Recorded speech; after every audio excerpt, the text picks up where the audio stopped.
जी तो अस्सलाम वालेकुम दोस्तों आज की इस वीडियो में मैं आपको दो टॉपिक क्लियर करवाऊंगा। What is HLZ zone and hidden engulfing.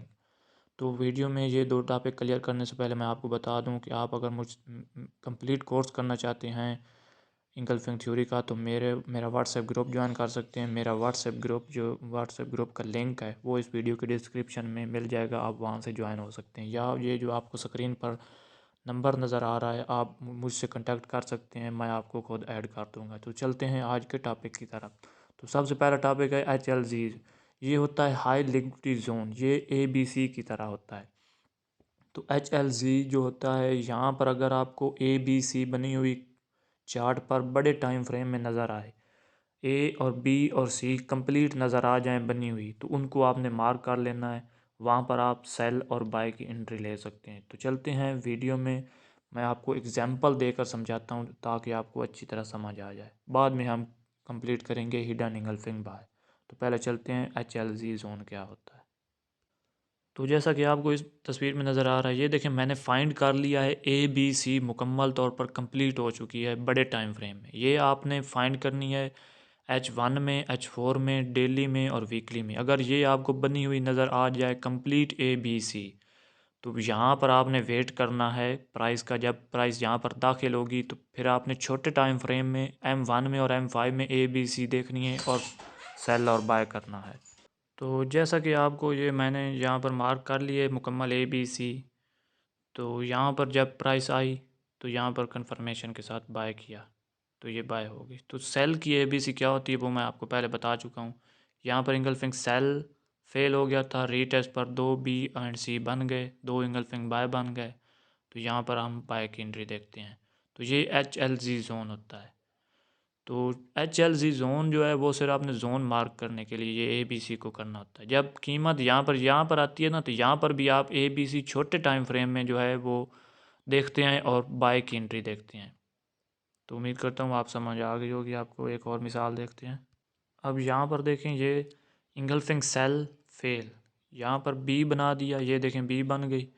यहाँ पर दोबारा इसने यहाँ पर C भी बना दिया। तो ये अब हमारा हाई लिक्विडिटी जोन हो गया HLZ जोन। जब भी कीमत यहाँ पर टच करेगी तो ऊपर की तरफ जाएगी। यहाँ पर आप फिर छोटे M1 में और M5 में ABC तलाश कर सकते हैं बाय करने के लिए। ये एक और एग्जांपल में देखें, ये एक और हाई लिक्विडिटी जोन मैंने फाइंड किया है चार्ट पर। इंगल्फिंग सेल कंप्लीट है, A हमारी कंप्लीट है, ये B कंप्लीट है, एक इंगल्फिंग बाय और ये दूसरी इंगल्फिंग बाय। तो जब प्राइस ने टच किया यहाँ पर थोड़ा सा फेक आउट दिया है, लेकिन स्टॉप लॉस फिर भी हमारा 45 पिप्स का होता है, वो हिट नहीं हुआ और प्राइस ऊपर की तरफ गई। तो ये बात मैं आपको क्लियर बता दूं कि ABC बड़े टाइम फ्रेम में जब आपको कंप्लीट बनी हुई नज़र आए तो वहाँ पर रेटेस्ट पर आपने छोटे टाइम फ्रेम में जाकर M1 में और M5 में ABC देखनी होती है। तो फिर आपने बाय और सेल की एंट्री देखनी होती है। वो सेल की भी मैं आपको मिसाल देता हूँ, फिर आपको अच्छी तरह समझ आ जाएगी।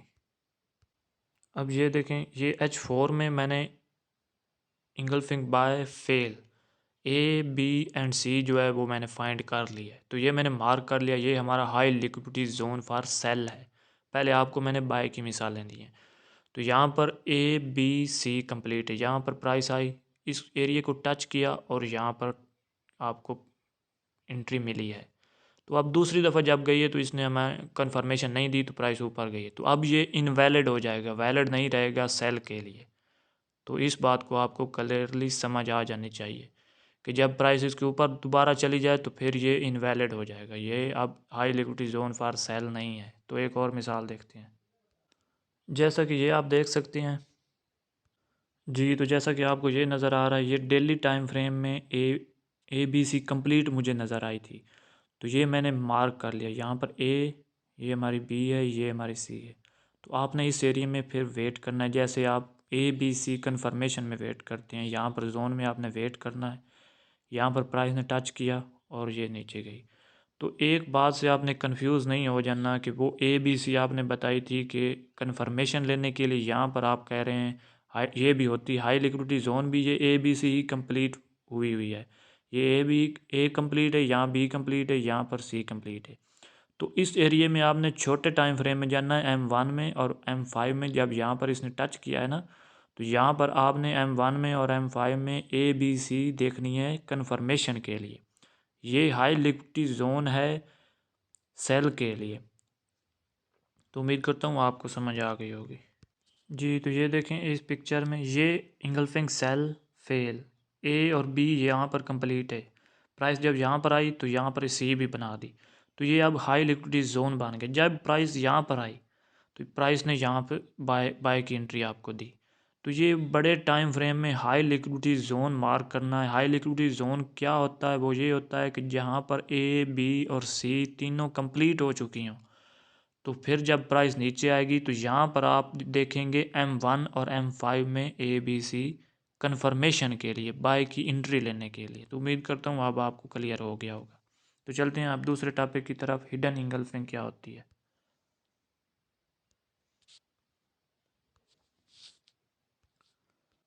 तो जैसा कि आपको नज़र आ रहा है, हिडन इंगल्फिंग की जो हैं वो दो मिसालें होती हैं, हिडन इंगल्फिंग सेल और हिडन इंगल्फिंग बाय।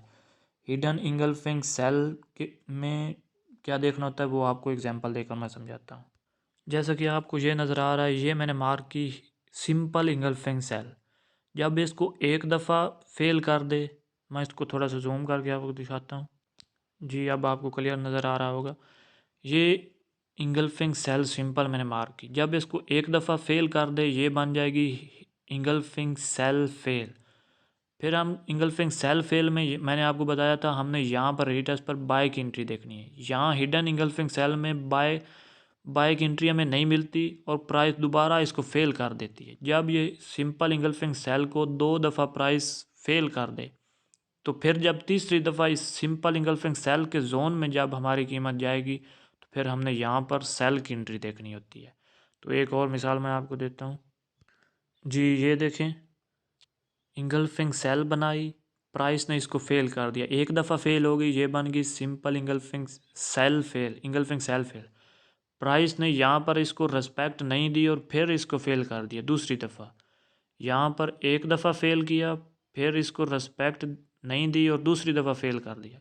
जब यहाँ से प्राइस दोबारा इस सिंपल इंगल्फिंग सेल में जाएगी तो यहाँ से हम सेल करेंगे। ये बन गई। जब दूसरी दफ़ा प्राइस इसको फेल कर देती है तो ये हिडन इंगल्फिंग सेल कहलाती है। अब ये देखें हिडन इंगल्फिंग बाय की मिसाल। इंगल्फिंग बाय बनाई, यहाँ पर प्राइस ने सिंपल इंगल्फिंग बाय बनाई, प्राइस ऊपर गई, इसको फेल कर दिया, ये इंगल्फिंग बाय फेल बन गया। तो ये मैं आपको बता चुका हूँ, जब इंगल्फिंग बाय फेल बन जाए तो रीटेस्ट पर आपको अगर कन्फर्मेशन मिले तो आपने सेल करना है। तो हिडन इंगल्फिंग बाय में एक दफ़ा फेल कर दिया, ये हिडन इंगल्फिंग बाय बन गई। दूसरी दफ़ा यहाँ पर इसने सेल की एंट्री नहीं दी और प्राइस फिर इसको फेल कर देती है, तो फिर आपने दोबारा इसी जोन में बाय की एंट्री देखनी है। यहाँ पर एक दफ़ा इसको इंगल्फिंग बाय को फेल किया, दूसरी दफ़ा फेल किया, जब तीसरी दफ़ा यहाँ पर इसी एरिया में प्राइस आएगी तो आप बाय की एंट्री देखेंगे। जब ये दूसरी दफ़ा इसको फेल कर देती है तो फिर ये हिडन इंगल्फिंग बाय कहलाएगी। तो एक और मिसाल देखते हैं। अब इस एग्जांपल में देखें, ये इंगल्फिंग बाय बनाई, इसको फेल कर दिया, यहाँ पर फेल करने के बाद दोबारा फेल कर दिया। जब दो दफ़ा, एक दफ़ा नीचे एक दफ़ा ऊपर, इसके ऊपर इंगल्फिंग बाय के ऊपर कीमत दोबारा आ जाए, दो दफ़ा फेल कर दे, एक दफ़ा ऐसे इंगल्फिंग बाय फेल बना के और दूसरी दफ़ा इसके दोबारा फिर ऊपर जाकर रीटेस्ट करे, तो ये फिर हिडन इंगल्फिंग बाय है। तो इसने यहाँ पर एक दफ़ा इसको ऐसे यहाँ पर इंगल्फिंग बाय को फेल किया, यहाँ पर दूसरी दफ़ा फेल कर दिया, तो जब तीसरी दफ़ा कीमत इसी जोन में आएगी तो ये बाय की एंट्री आपने देखनी है, फिर ये हिडन इंगल्फिंग बाय कहलाएगी।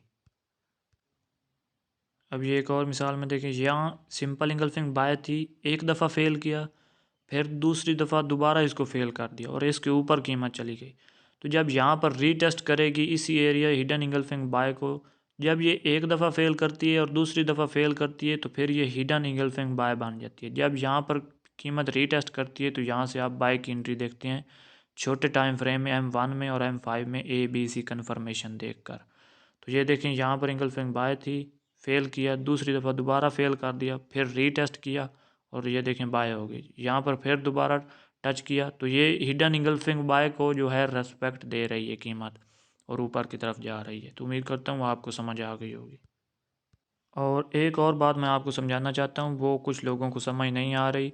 भाई इतना आसान अल्फाज में मैंने आपको ये बात बताई है, क्योंकि आपको ये फ्री में नॉलेज पड़ा हुआ नज़र आ रहा है यूट्यूब पर, तो आप देख भी नहीं रहे और उसको समझ भी नहीं रहे, क्योंकि ये आपको ईज़िली दस्तयाब है।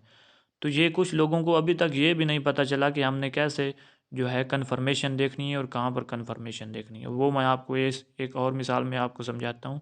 ये हिडन इंगल्फिंग की मिसाल नहीं है, ये वैसे लोगों को जो समझ नहीं आ रही, इल्म पड़ा हुआ है, वीडियोस पड़ी हुई हैं, लेकिन देखते नहीं हैं, क्योंकि वो उनको आसानी से दस्तयाब है ना, तो इसलिए उनको उसकी वैल्यू का अंदाज़ा नहीं है। ये देखें, ये सिंपल इंगल्फिंग सेल मैंने मार्क की, तो यहाँ पर जब कीमत गई है तो भाई यहाँ पर आपने M5 में और M1 में जो है ABC कन्फर्मेशन देखनी है।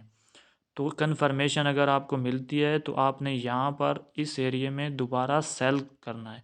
तो कुछ लोगों को अभी तक ये भी नहीं पता चला कि अब जब सिंपल इंगल्फिंग सेल बन जाए तो प्राइस उस एरिया में जब जोन में दोबारा जाती है तो हमने क्या करना होता है, कुछ लोगों को अभी तक ये भी नहीं पता चला।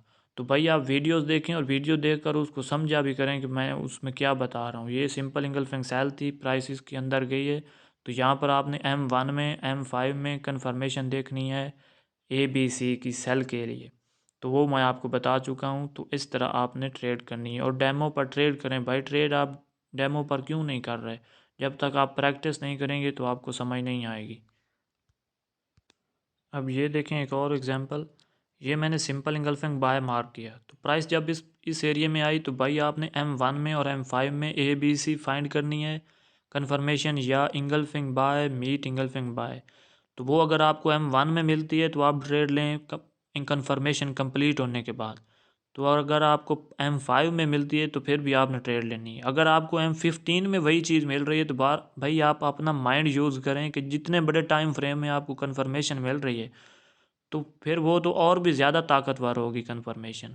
तो ये तो आप सिंपल चीज़ है, अभी ये भी आपको ये को बताने वाली चीज़ है। अभी कुछ लोगों को ये भी अंदाज़ा नहीं हुआ कि हमने कन्फर्मेशन किस टाइम फ्रेम में देखनी है। तो मैं बहुत दफ़ा बता चुका हूँ कि M1 में M5 में देख सकते हैं, और अगर यही इसी जगह पर आपको M15 में कन्फर्मेशन मिल जाती है तो वो तो फिर और भी ज़्यादा स्ट्रॉन्ग है। ये तो सिंपल सी बात है, इसमें ये पूछने वाली कौन सी बात है। तो अब ये देखें, यहाँ पर प्राइस ऊपर गई, दोबारा इस एरिया को टच किया, दोबारा आप फिर यहाँ पर कन्फर्मेशन देखिए। M1 में स्टार्ट करें, M5 में अगर कंप्लीट हो जाती है वो तो और बेहतर है, M15 में कंप्लीट हो जाती है तो वो और बेहतर है। तो अभी आपने डेमो पर ट्रेड लेनी है तो आप M1 में M5 में देख कर कन्फर्मेशन देख कर ट्रेड लिया करें, जोन मार्क करके। तो उम्मीद करता हूँ आपको समझ आ गई होगी। ये वीडियो काफ़ी लंबी हो गई है तो उसके लिए माजरत। तो आप मेरा व्हाट्सएप, जो लोग नए देख रहे हैं, मेरा व्हाट्सएप ग्रुप ज्वाइन करें, जहाँ पर आपको मुकम्मल गाइड किया जाएगा। मेरे व्हाट्सएप ग्रुप का लिंक इस वीडियो के डिस्क्रिप्शन में आपको मिल जाएगा। तो काइंडली इस चैनल को सब्सक्राइब करें और आगे दोस्तों के साथ शेयर करें। बहुत शुक्रिया ये वीडियो देखने का।